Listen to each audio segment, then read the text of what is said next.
বাংলাদেশের চারদিকে সীমান্তে দিনকে দিন উত্তেজনা বাড়ছে। ভারতের সাথে 3 দিকের সীমান্তে পুশির সমস্যা নিয়ে পরিস্থিতি বেশ গুরুতর ও জটিল হয়ে উঠেছে। এতটাই জটিল যে সীমান্তের 26টি জেলায় বাংলাদেশের বর্ডার গার্ড বা বিজিবির 60,000 সদস্য মোতায়েন করা হয়েছে, যার অর্থ হলো বিজিবি ভারত সীমান্তে তার মোট শক্তির 85% নিয়োগ করে ফেলেছে। শুধু বিজিবি নয়, পরিস্থিতি গুরুতর হওয়ায় চাঁপাইনবাবগঞ্জ সীমান্তে আনসার বিজিবিও মোতায়েন করা হয়েছে। 24 ঘন্টা সীমান্ত পাহারা দিতে হচ্ছে সীমান্তরক্ষী বাহিনীকে। এর মধ্যে 8 জুন থেকে দিল্লিতে ভারত ও বাংলাদেশের সীমান্তরক্ষী বাহিনীর দ্বিপক্ষীয় বৈঠক আছে। সূত্রগুলো বলছে, সে বৈঠকে দুপক্ষ যে দাবিগুলো তুলে ধরবে সেগুলোর মধ্যে বেশ দূরত্ব আছে, কারণ বাংলাদেশ আলোচনা করতে চায় সীমান্ত হত্যা ও পুশিং নিয়ে। অন্যদিকে ভারত বলছে 2860 জনের নাগরিকত্ব যাচাইয়ের জন্য যে তালিকা 5 বছর ধরে বাংলাদেশ সরকার ফেলে রেখেছে সেটির আগে শুরু হোক। ফলে বিজিবি বিএসএফ এর বৈঠকে খুব বেশি আশার আলো দেখছে না সংশ্লিষ্টরা। এমন পরিস্থিতির মধ্যে বাকি সীমান্তে মানে বঙ্গোপসাগরের কোল ঘেঁষে মিয়ানমারের জান্তা বাহিনী আর আরাকান আর্মির মধ্যে যুদ্ধের তীব্রতা বাড়ছে। সেটির পারদ আবার বেড়েছে দিল্লিতে মিয়ানমারের নতুন নির্বাচিত প্রেসিডেন্টের প্রথম দ্বিপাক্ষিক সফরের পর। মিয়ানমার সীমান্তে বিজিবির সংখ্যা কমে যাওয়ায় বিচ্ছিন্নতাবাদী কুকি চিনদের আবারও মাথা চাড়া দিয়ে ওঠার আশঙ্কা বাড়ছে। ফলে প্রশ্ন উঠছে, একদিকে ভারতের সীমান্তগুলোতে পুশিং নিয়ে উত্তেজনা, আর একদিকে মিয়ানমার সীমান্তে বিচ্ছিন্নতাবাদীদের আনাগোনা। তার মধ্যে ভারতের সাথে মিয়ানমারের নতুন কৌশলগত অংশীদারিত্ব বাংলাদেশের জন্য কোন নতুন আশঙ্কার জন্ম দিচ্ছে? বাংলাদেশের পশ্চিম, উত্তর এবং পূর্ব এই 3 দিকের একটা বড় অংশ জুড়ে রয়েছে ভারতের সীমান্ত। আর দেশটির দক্ষিণ পূর্ব কোণে রয়েছে আর এক প্রতিবেশী দেশ মিয়ানমার বা বার্মার সীমান্ত। বাংলাদেশের ঠিক দক্ষিণ দিকে কোনো স্থল সীমান্ত নেই, সেখানে আছে বিশাল বঙ্গোপসাগর। দেখা যাচ্ছে বাংলাদেশের সব দিকে সীমান্তেই এখন নানা ইস্যুতে উত্তেজনা বাড়ছে। 24 আগস্টে বাংলাদেশের ক্ষমতার পট পরিবর্তনের পর থেকে নয়াদিল্লির সাথে ঢাকার সম্পর্কে যে ঐতিহাসিক শীতলতা তৈরি হয়েছে তার সরাসরি বহিঃপ্রকাশ ঘটছে ভারত বাংলাদেশ সীমান্ত জুড়ে। বাংলাদেশ ও ভারতের মধ্যে সীমান্ত আছে 4096 কিলোমিটার। এর মধ্যে অর্ধেকের বেশি অর্থাৎ 2216 কিলোমিটার সীমান্ত আছে দেশটির পশ্চিমবঙ্গ রাজ্যের সঙ্গে। এছাড়া ত্রিপুরার সঙ্গে 856 কিলোমিটার, মেঘালয়ের সঙ্গে 443 কিলোমিটার, মিজোরামের সঙ্গে 318 কিলোমিটার এবং আসামের সঙ্গে 263 কিলোমিটার সীমান্ত আছে। দেশটির কেন্দ্রীয় শাসক দল ভারতীয় জনতা পার্টি বা বিজেপি 1 মাস আগে পশ্চিমবঙ্গের শাসন ক্ষমতায় আসার পর সীমান্তে কাঁটাতারের বেড়া দেয় এবং বাংলাদেশ থেকে অবৈধ অনুপ্রবেশকারীদের পুশ ইন করার তৎপরতা বেড়েছে। রাজ্য সরকারের দায়িত্ব নিয়ে নতুন মুখ্যমন্ত্রী শুভেন্দু অধিকারী ঘোষণা দেন, অবৈধ বাংলাদেশি ও অনুপ্রবেশকারীদের আটক করে বাংলাদেশে পাঠানো হবে। তাদের আটক করতে হোল্ডিং সেন্টার তৈরির ঘোষণা দেওয়া হয়। ঘোষণা দেন ডিটেক্ট, ডিলিট অ্যান্ড ডিপোর্ট নীতি অনুসরণের। দ্য ইন্ডিয়ান এক্সপ্রেসের প্রতিবেদনে বলা হয়েছে, এ পর্যন্ত পশ্চিমবঙ্গের বিভিন্ন ডিটেনশন সেন্টারে প্রায় 400 অনধিভুক্ত বাংলাদেশি অভিবাসীকে আটক করা হয়েছে। একাধিক গণমাধ্যমের খবরে বলা হচ্ছে, গত কয়েকদিন ধরে বাংলাদেশ ভারতের বেশ কয়েকটি সীমান্তবর্তী এলাকায় ভারতীয় সীমান্তরক্ষী বাহিনী বিএসএফ এর পুশিং তৎপরতা ব্যাপক হারে বেড়েছে। এই পুশিং ঠেকাতে সীমান্তে টহল জোরদার করেছে বর্ডার গার্ড বাংলাদেশ বা বিজিবি। অনেক জায়গায় স্থানীয় লোকজন সহযোগিতা করছেন বিজিবি সদস্যদের। এই পরিস্থিতিতে উত্তেজনা বাড়ছে প্রতিবেশী 2 দেশের সীমান্তে। পরিস্থিতি জটিল থেকে জটিলতর হচ্ছে প্রতিদিনই। বিজিবির এক ঊর্ধ্বতন কর্মকর্তার বরাত দিয়ে বাংলাদেশের দৈনিক আজকের পত্রিকার খবরে বলা হয়েছে, বাংলাদেশ ভারত সীমান্তে যেসব এলাকা দিয়ে অবৈধভাবে পুশিং করার আশঙ্কা রয়েছে এমন প্রায় 70টি স্থান চিহ্নিত করা হয়েছে। এর মধ্যে বর্তমানে যশোরের ইছামতি নদী সংলগ্ন ভারতের জঙ্গল এলাকা, যাদবপুর, রঘুনাথপুর ও বেনাপুর এলাকা পুশিংয়ের জন্য সবচেয়ে ঝুঁকিপূর্ণ। জয়পুরহাটের কয়া ও বাসুদেবপুর, সাতক্ষীরা, নওগাঁ জেলার সীমান্তবর্তী কিছু এলাকা এবং দুর্গম ও জনবসতিহীন সীমান্ত পথের কয়েকটি স্থানেও পুশিংয়ের আশঙ্কা রয়েছে। দর্শক, বাংলাদেশের 64টি জেলার মধ্যে মোট 32টি জেলার সীমান্ত এলাকা অবস্থিত। এর মধ্যে ভারতের সাথে সীমান্ত রয়েছে 30টি জেলার। বাকি 2টি জেলা কক্সবাজার ও বান্দরবান কেবল মিয়ানমারের সাথে যুক্ত। আর রাঙ্গামাটি জেলাটি ভারত ও মিয়ানমার উভয়ের সাথে সীমান্ত ভাগ করছে। ফলে 70টি সীমান্তবর্তী এলাকা যদি পুশিনের জন্য ঝুঁকিপূর্ণ হয়, তাহলে ধরে নিতে হবে ভারত বাংলাদেশ সীমান্তের প্রায় সবটাতেই ঝুঁকি বাড়ছে, আর তাতে বাড়ছে উত্তেজনা। মে মাসের মাঝামাঝি সময় থেকে বাংলাদেশের সাথে ভারতের প্রত্যেকটি সীমান্তে উত্তেজনা বেড়ে চলেছে। প্রতিদিনই বাংলাদেশের সংবাদ মাধ্যমগুলোতে এ নিয়ে খবর প্রকাশিত হচ্ছে। দৈনিক প্রথম আলোর খবরে বলা হয়েছে, ৩রা জুন থেকে ৬ জুন পর্যন্ত 4 দিনে বিএসএফ এর 21টি পুশিনের ঘটনা সফল হতে দেয়নি বর্ডার গার্ড বাংলাদেশ বা বিজিবি। এসব ঘটনার মাধ্যমে 2 শতাধিক ব্যক্তিকে ঠেলে পাঠানোর চেষ্টা হয়েছিল। বিভিন্ন গণমাধ্যমে গত কয়েকদিনে যেসব তথ্য ছাপা হয়েছে তাতে দেখা যাচ্ছে বাংলাদেশের সীমান্তবর্তী 26 জেলার সবকটে দিয়ে এই পুশিনের চেষ্টা চলছে। বর্ডার গার্ড বাংলাদেশ দাবি করছে ৩রা থেকে ৪ঠা জুনে 24 ঘন্টার মধ্যে দেশের বিভিন্ন সীমান্ত পয়েন্ট দিয়ে অন্তত 130 জনকে বাংলাদেশে পুশিনের চেষ্টা করা হয়েছে। বৃহস্পতিবার ভারতের সঙ্গে সীমান্তের 11 পয়েন্ট দিয়ে 129 জনকে পুশিনের চেষ্টা চালায় বিএসএফ। সবচেয়ে উল্লেখযোগ্য ঘটনা ঘটে ঝিনাইদহের মহেশপুর সীমান্তে। বিজিবির দাবি, সেখানে বিএসএফ একটি প্রিজন ভ্যানে করে 30 থেকে 35 জনকে এনে সীমান্তের গেট খুলে বাংলাদেশে পুশিনের চেষ্টা করে।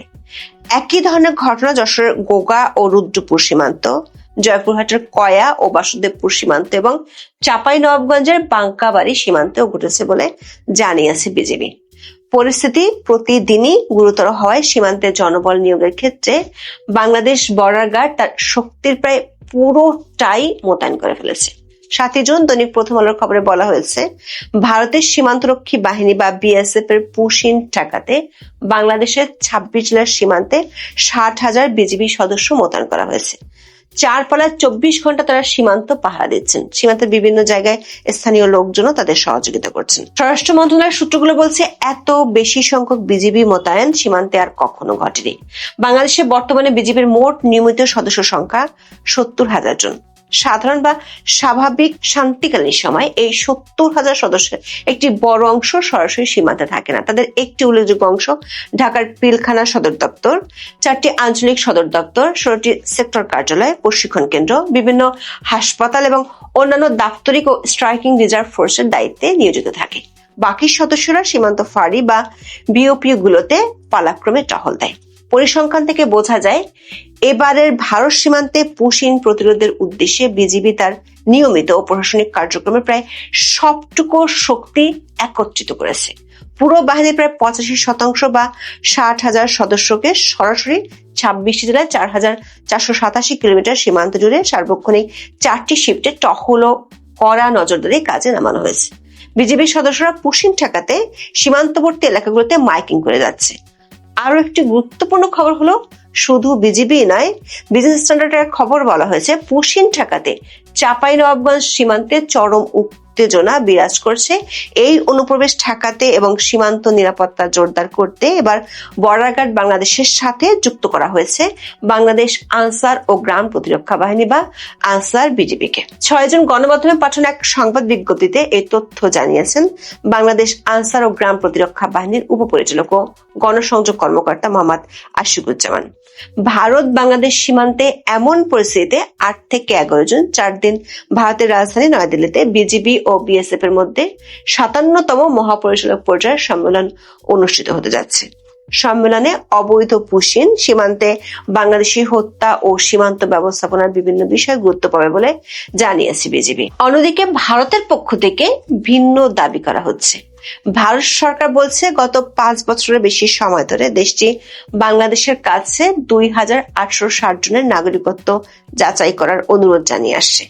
নয়াদিল্লির দাবি, তারা বাংলাদেশের নাগরিক এবং বর্তমানে ভারতে অবস্থান করছেন।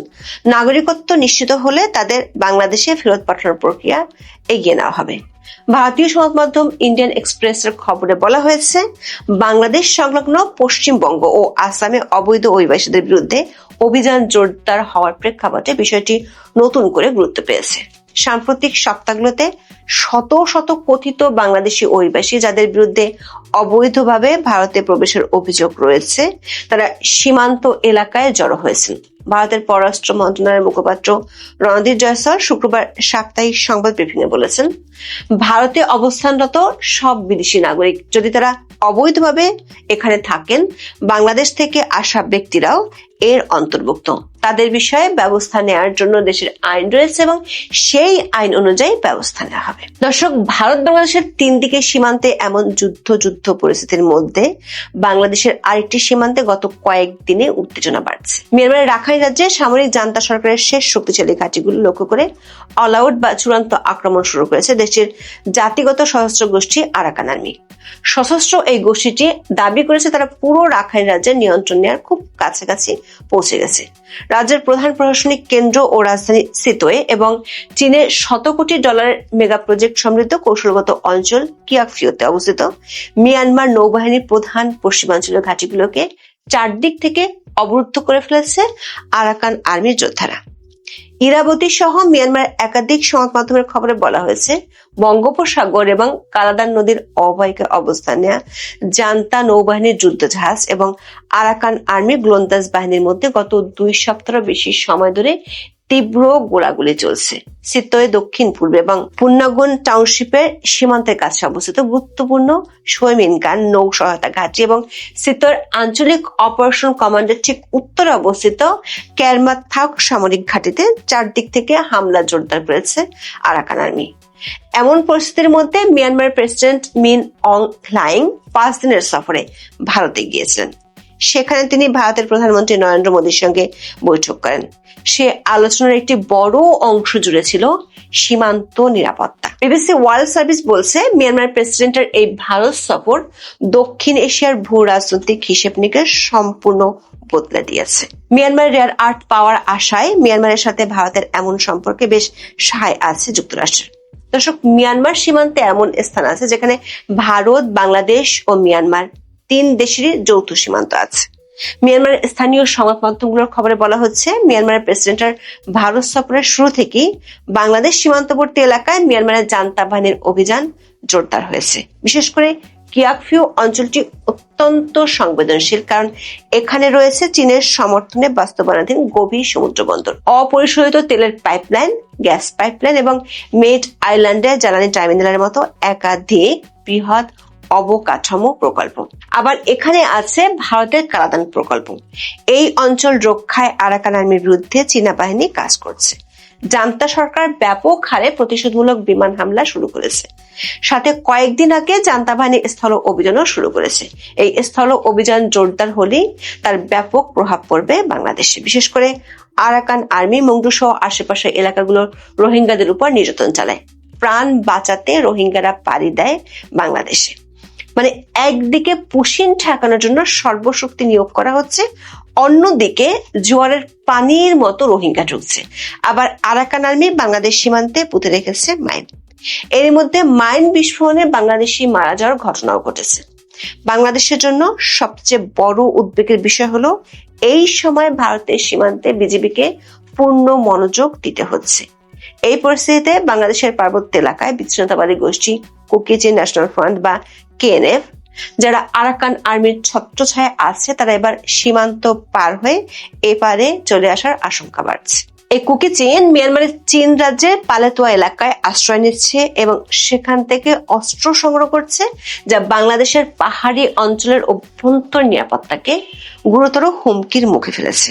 প্রশ্ন হলো, বাংলাদেশের সীমান্তগুলোতে শুধুই কি রাজনৈতিক ও কূটনৈতিক উত্তেজনা বাড়ছে, নাকি বাংলাদেশ তার সীমান্তগুলোতে ক্রমান্বয়ে নিজস্ব নিয়ন্ত্রণ ও লিভারেজ হারাচ্ছে? এই প্রশ্নের উত্তর অত্যন্ত জটিল ও বহুমাত্রিক, তাই সোজা সাপটা কোনো মন্তব্য করা কঠিন। তবে এটা পরিষ্কার, বাংলাদেশের চারপাশে চলমান সীমান্ত উত্তেজনা কেবল স্থানীয় সীমান্ত সংঘর্ষের বিষয় নয়, বরং একটি দক্ষিণ এশিয়ায় পরাশক্তিগুলোর আঞ্চলিক আধিপত্যের মধ্যকার এক দীর্ঘমেয়াদী ছায়াযুদ্ধের অংশ হতে যাচ্ছে।